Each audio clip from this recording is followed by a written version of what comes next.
Welcome back to Taking Charge of My Cancer podcast, episode 52. And today I have an amazing physician as a guest, Dr. Julie Bradley. She's an associate professor with a tenure in the Department of Radiation Oncology at the University of Florida, with an intense focus on breast cancer and pediatric tumors in both the clinical and research realms. She possesses a deep knowledge of these type of cancers, allowing comprehensive and personalized care for people affected by these diagnoses.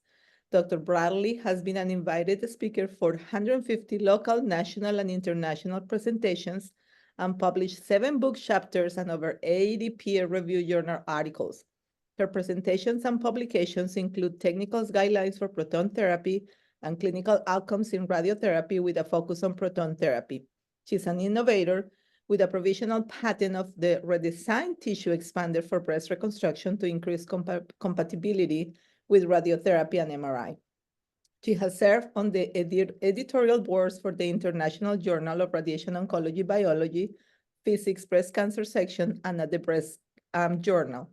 She participates in national and international cooperative groups, including the International Soft Tissue Sarcoma Consortium and Children's Oncology Group for Pediatrics, as well as the NRG breast cancer subcommittees. She currently serves as the Division Chief of Research for the U.S. Department of Radiation Oncology and served on the Quality and Safety Committee of the University of Florida. Dr. Bradley has been recognized with the 2020 Radiation Oncology Transformative Medicine Award and the 2019 James Lockwood Professorship. Wow, amazing. She teaches the Putting Families First course with the UF College of Medicine and continues to educate residents through her role as an oral and writing board examiner for the American Board of Radiology Breast Cancer section, as well as an exam writer for the pediatric section of the American College of Radiology.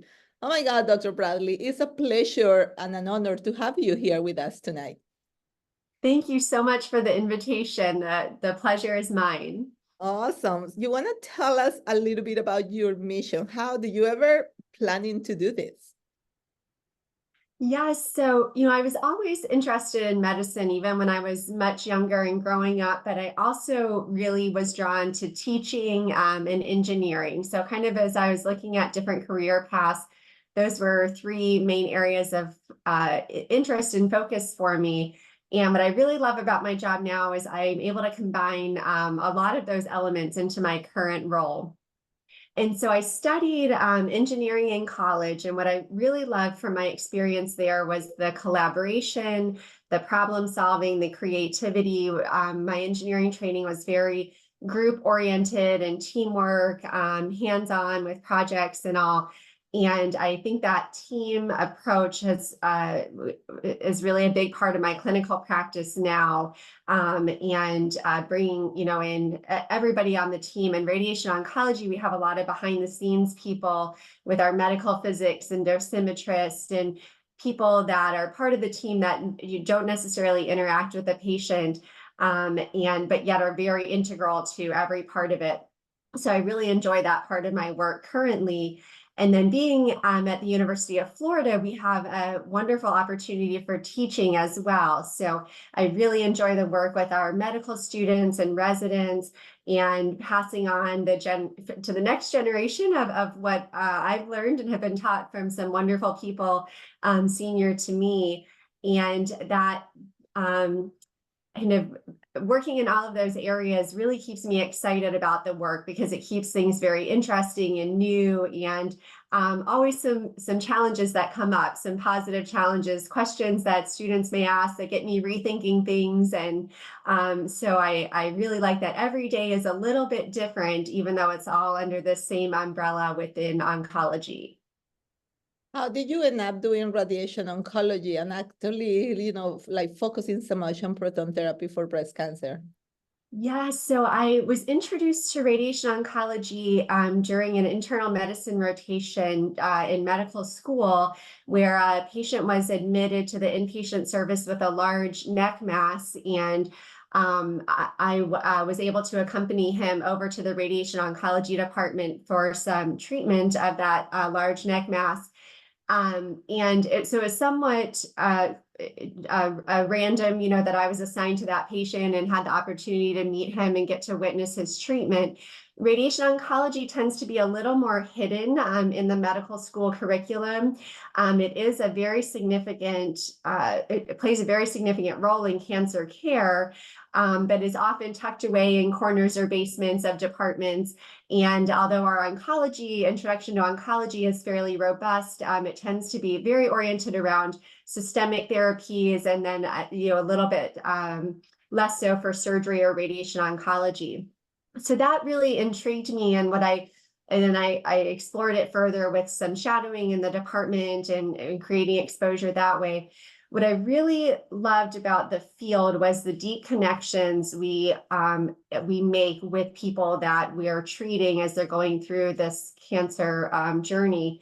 And the radiation treatments are a hassle because they're typically multiple days, or often every day of the week, Monday through Friday, for multiple weeks.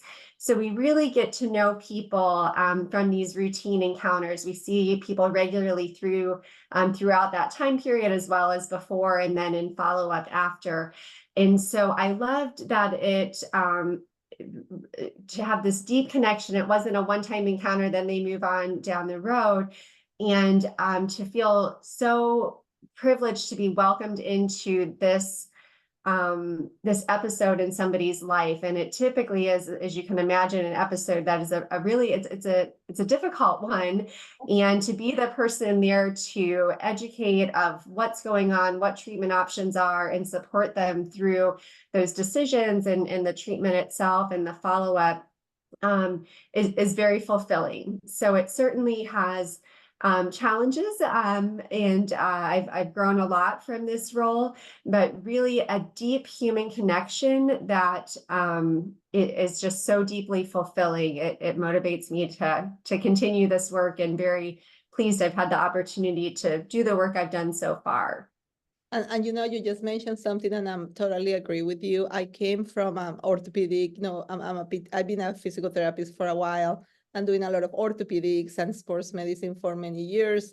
And in the last 15 years doing oncology. And then one thing that totally drove me in, that was the patients, right? So when the opportunity happened for me to start doing oncology, and I came here and shadow some of my colleagues within a week, I was like, oh my God, this is such an amazing patient population. And I think it was just so rewarding, right? Like they really, I feel like in the middle of all these treatments, and as they go in through chemo, through radiation, it's kind of like they feel like, we are a little light up in the middle of all that when they come to PT, just because, we try to make them feel better, try to see outcomes, try to continuously educating and reinforce what you guys already are saying to them, because, it's so overwhelming.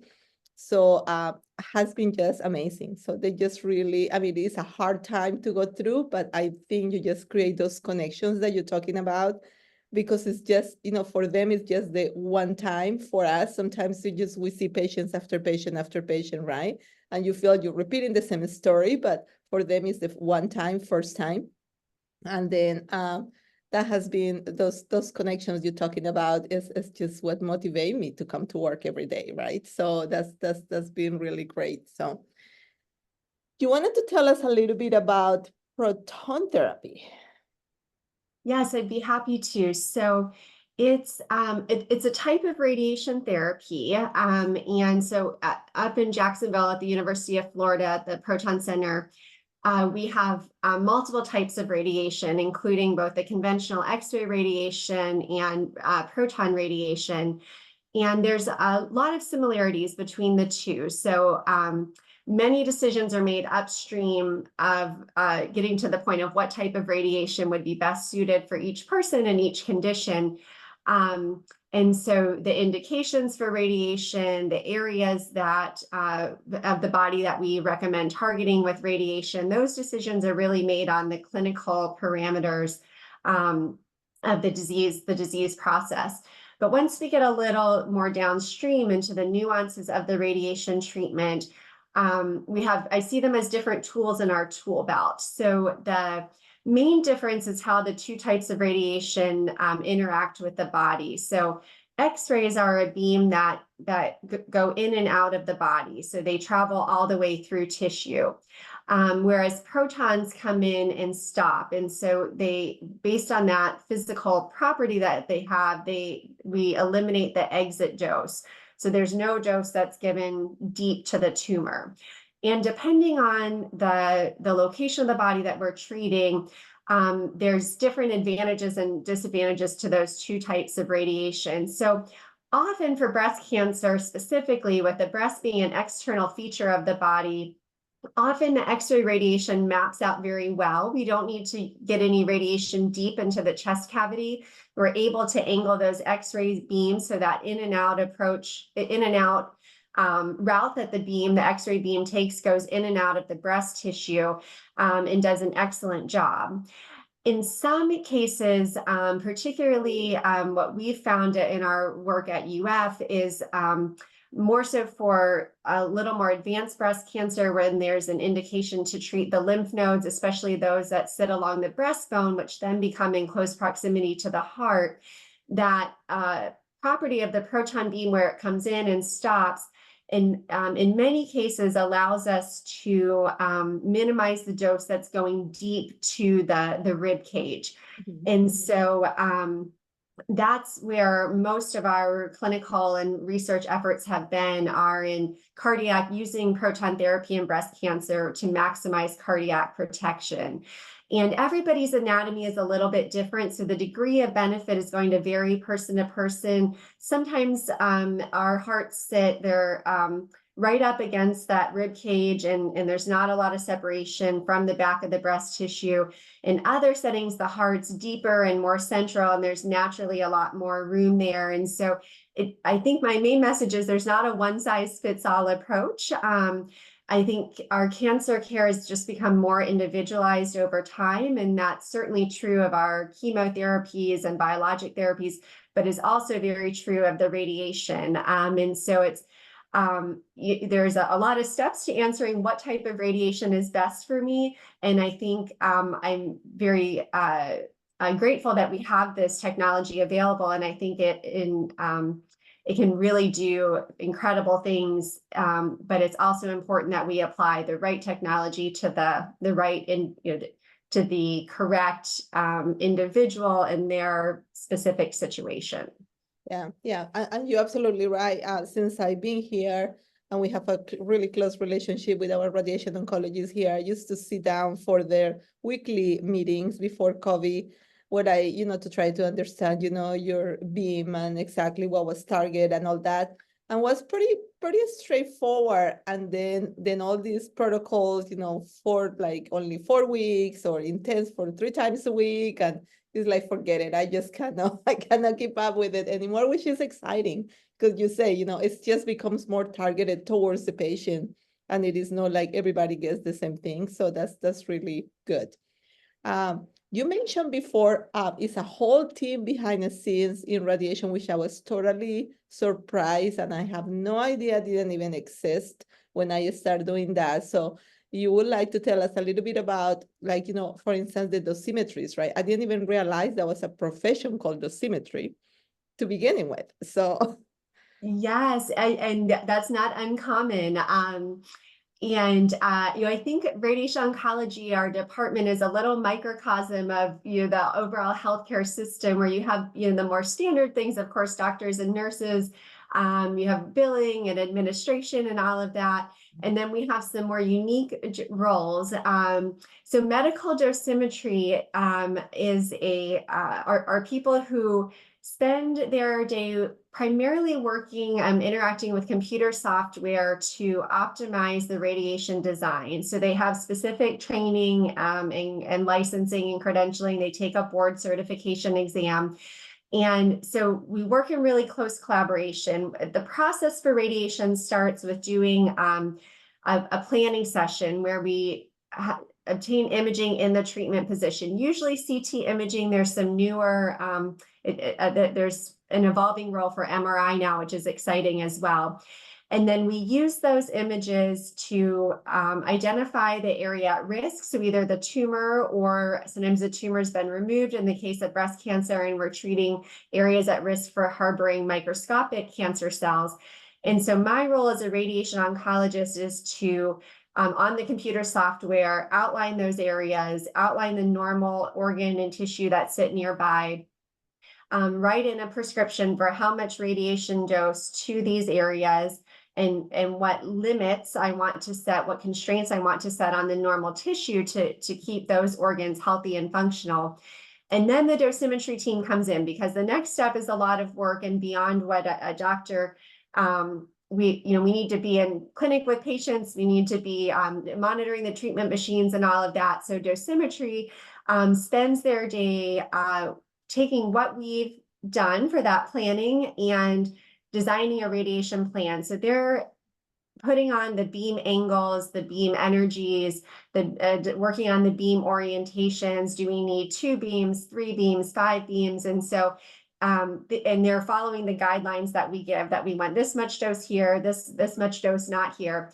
And they, depending on the complexity of the plan, something kind of simple and straightforward, we could turn around in a few hours, but most of the things that we're doing need several days of planning to really optimize it. We don't necessarily want to accept the first plan that we have. We want it to be the best plan we can get.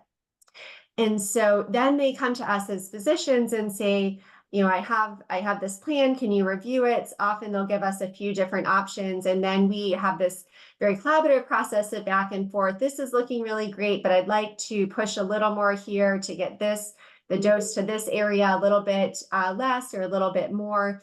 And then once we've decided, okay, this meets everything we need it to meet, this is looking good, then their role also is to get that information into the treatment machine. So when the patient comes in for treatment, that machine has the information it needs to deliver the treatment. And they work with our medical physics team, who does all of the quality assurance. So there's a behind the scenes, of course, our machines need to be calibrated. There's different levels of daily checks on the radiation output, monthly, yearly, maintenance of the machines. They also provide oversight for the quality and safety of our delivery, that the doses are accurate, that the delivery is accurate. And this is an ongoing and iterative process. And so sometimes both the physicists and the dosimetrists may pop into the clinic, see the setup, because that all is important. But I think all of that is largely going on where the patient is, they're not front and center with the patient. Yeah. And it's funny how the patients come and it's like, oh, radiation is easy. I just go and lie there for like 10, 15 minutes and that's all. It's no big deal. And I'm like, you have no idea all the planning of weeks that takes behind for making that simple for you and not having to hurt you, and just really try to keep a target to that, micro cancer cells. So, but yes, I was totally impressed by all that, because I have the opportunity to shadow a little bit of it here when I start, because I wanted to learn more about how the process was. And I was like so impressed with all that goes behind. So thank you for that great explanation. So would you give us 3 value tips that you learned about your journey? Yeah, so I think one tip I would have for people, just anybody interacting in the healthcare system, and especially oncology, is how important it is to express to your care team what's important to you. So sometimes physicians may not take the time to ask, or we make assumptions.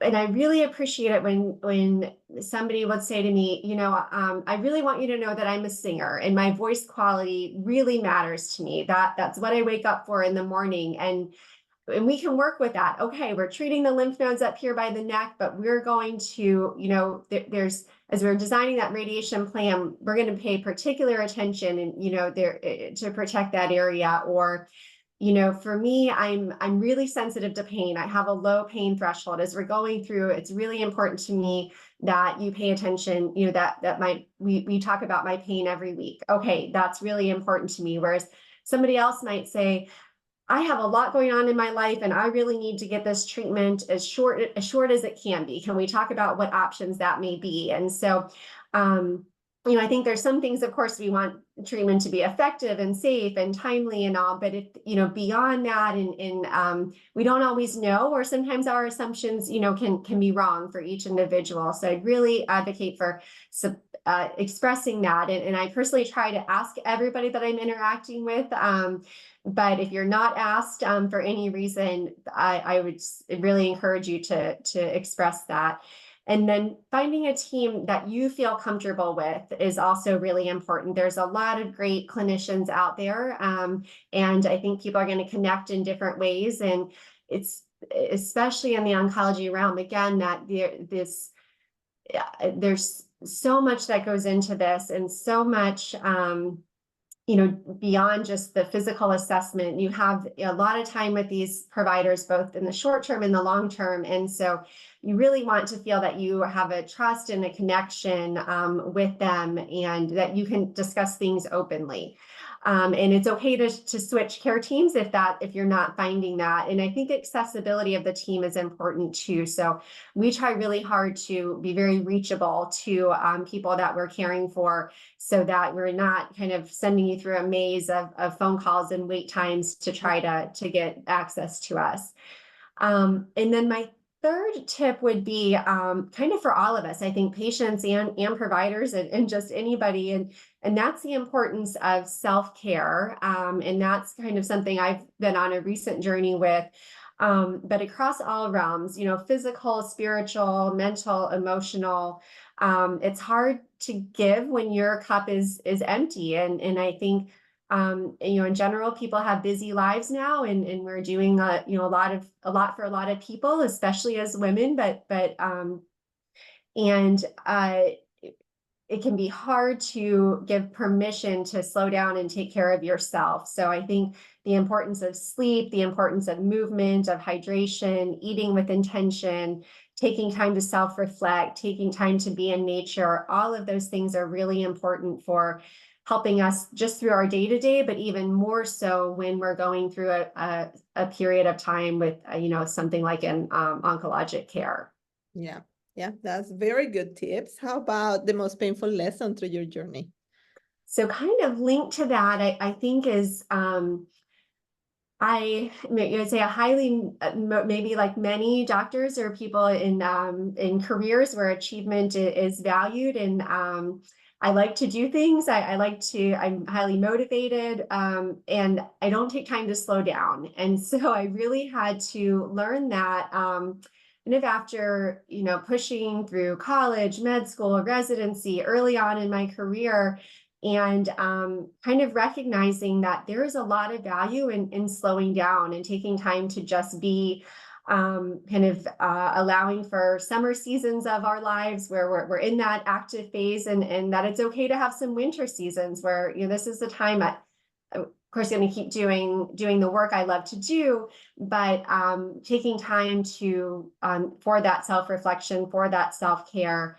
And along with that, allowing emotions to come through and process them, and not kind of stuffing them down and saying, gosh, this was a really hard situation. I don't want to think about it. I want to just move on to something else, and realizing that that's not healthy for any of us. And just giving permission to experience any of those emotions that we have. There's no bad emotion. It is what it is. And it's okay to feel what you feel. And I, not having had cancer myself, I don't know for sure, but having worked with many people, I've seen and witnessed, sometimes, they'll say, gosh, I feel bad that I'm feeling bad for myself. Somebody has it so much worse. And maybe that's true. Somebody has it worse. But that doesn't mean it's not okay to feel bad. We're going to have times that we feel that, and kind of sitting with those emotions and allowing them to be.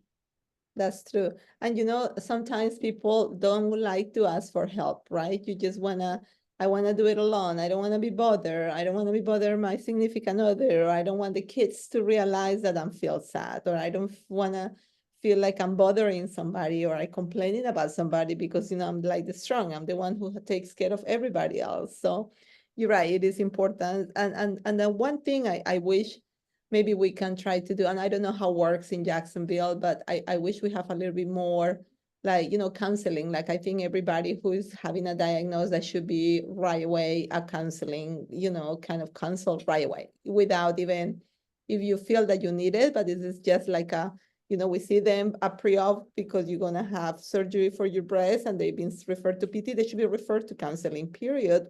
And sometimes they do, but I know sometimes it's insurance or they're too busy or it's a long wait list or whatever happens. But I think that's such a crucial part of it. I agree 100%. And I think, that's probably a deeper commentary on just the mental health service availability in our country and the way our healthcare system,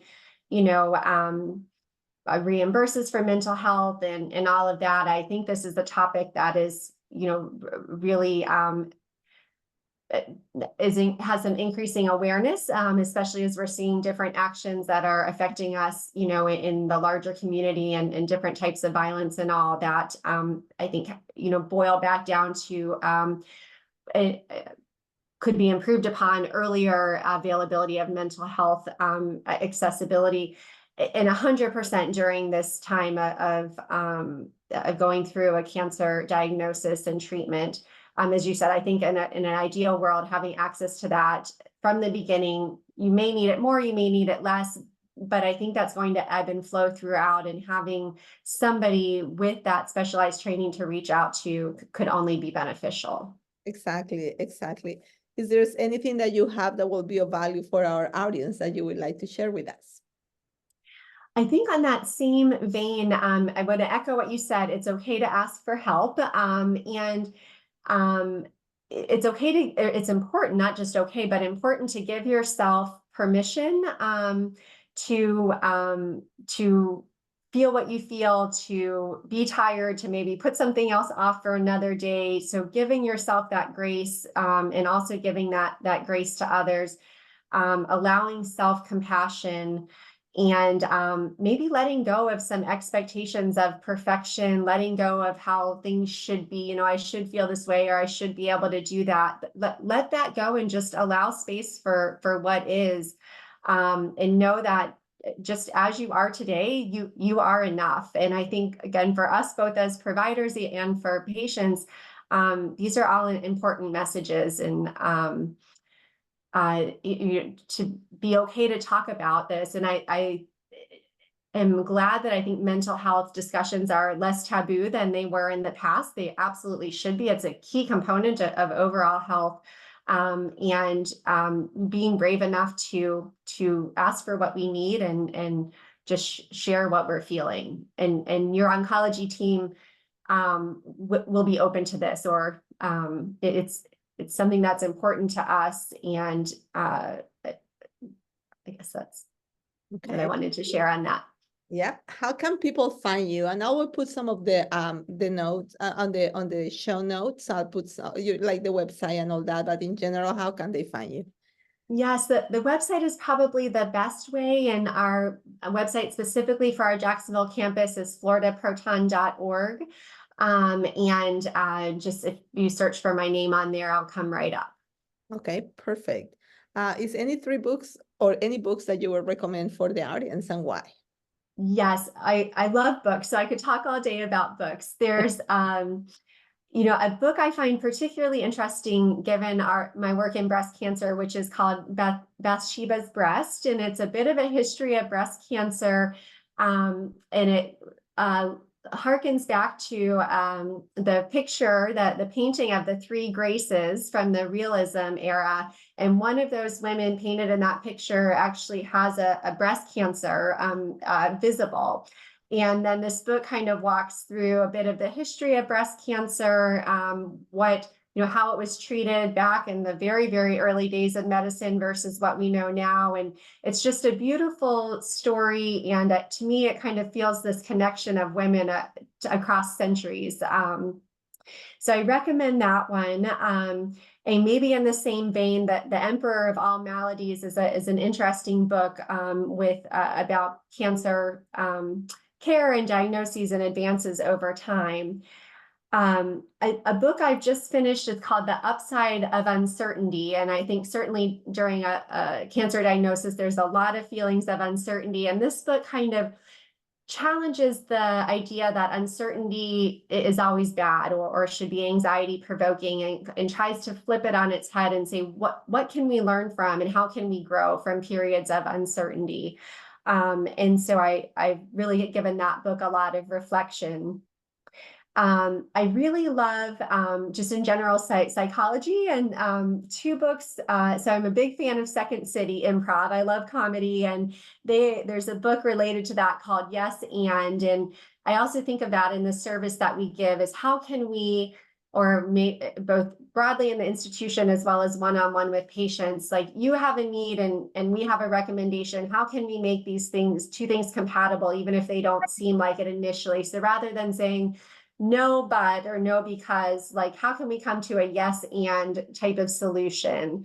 So I think those are ones I'd recommend. Awesome. How about any movies? Movies, gosh, I love just comedies in general. I'm a big Star Wars fan. I don't know that I have a favorite movie. Two I've really liked that came out this past calendar year. One was Champions and the other was Gran Turismo. And I guess I kind of like, movies that kind of root for the underdog, or when you're told you can't do anything and you find a way to do it, or people have certain expectations and you realize that those are somebody's misunderstood or misrepresented. Okay, that's a good one. How about any podcast? I'm a big fan of Adam Grant, who's an author and organizational psychologist, and he has a podcast, Rethinking, that I listen to regularly. And I really loved even just the title of, how can we challenge some assumptions we've made or ideas that we've, said, okay, this is what I believe. And then you get new information in, or, something changes, or just as you grow and you look at things differently. So I really enjoy his perspective and the people he invites on his podcast. That's really good. I'm going to listen to it. I don't think I have listened to it yet. So is it one question you wish I will have asked you and will you have answered it before I let you go? Yes, I don't know that I can think of a question for me, but I do have a question for you. And I am curious what inspired you to start this podcast, and if you could share something you've learned from your experience with it so far. Of course. So I think that what started inspiring me was a lot of lack, or a lot of need. So as I was talking to my patients, it's like, what is things that you feel like is not out there that you would like if you have to start this journey all over again, you would like to know more about it. And then I just start to just kind of writing things from them, like, I would like to have more education. I would like to have somebody to guide me better on whatever, ABC, nutrition, exercise, the mental health part, whatever. And then I was like, well, then I just started talking to someone about a podcast, and I was like, maybe that's something. And, I'm original from Colombia, South America. And so I was like, sometimes, my accent and things like that. So sometimes can be a little intimidating, but I'm not shy by any means. So I'm like, you know what? I'm just going to try it and see what happens. So we started, the first one I did was with Nicole Lestat, who is really big in the APTA with oncology, and that was super great. And then the second one was with Dr. Spiegel. And I was like, this is really fun. And then I just really start, and I learn so much for every one of you every single time. It's been just amazing, the connections. And, I talking to one person and they're like, oh, I would love for you to interview so-and-so. And it's just learning and myself getting educated too, and then be able to just say to patients, hey, I have this podcast, check this chapter, I can say about proton therapy. Dr. Bradley really just have a great conversation about it. And you can listen to it and learn more about it before you walk into somebody who is going to give you radiation, and that's just going to give you some tools to know more about it. So I've been really enjoying it. Every piece of it has been super fun. So yeah. That's fantastic. And congratulations and kudos. And sometimes taking that first step can be hard, and you've certainly built, a beautiful collection. I've listened to quite a few and have really, as same as you, have learned so much from each one. Thank you. So really an honor to be part of it. And I did think of one more thing to say when you mentioned education, just in terms of resources for people for to learn more. One of our recent projects we've done within the department was to develop both an app and a website for a personalized risk of breast cancer. And it has also some vignettes and kind of walks through how things might be individualized. So that's at myriskbreastcancer.org, or in the App Store, it's free, My Risk Breast Cancer. And then for people coming in with a new diagnosis in particular, I'd encourage you to look at clinicaltrials.gov, where you can just search for diagnosis, and all these open clinical trials nationally will come up, and you can see what institutions have them open. And I think that can be it's the best source for clinical trials nationally. That's great. Thank you for that. I get patients to ask me that quite often. I know that, again, because the amazing group we have here, so our medical oncology usually is really good about the surgeons, about giving some of those sites, but that's really helpful, because sometimes I tell patients, I want you to do some research, but don't go into, Dr. Google. You need to do it from something that is really valuable. So clinical trials, and really something that is like, the NCA, something that is really legit. So you don't get with so many things that are not necessarily true, and they just get so overwhelmed by looking into all this. So yes, so Dr. Bradley, has been a pleasure. Thank you so much. I have super fun tonight. I really appreciate you being with me today. Thank you so much. The pleasure was all mine. All right, you have a great evening. You too. Bye.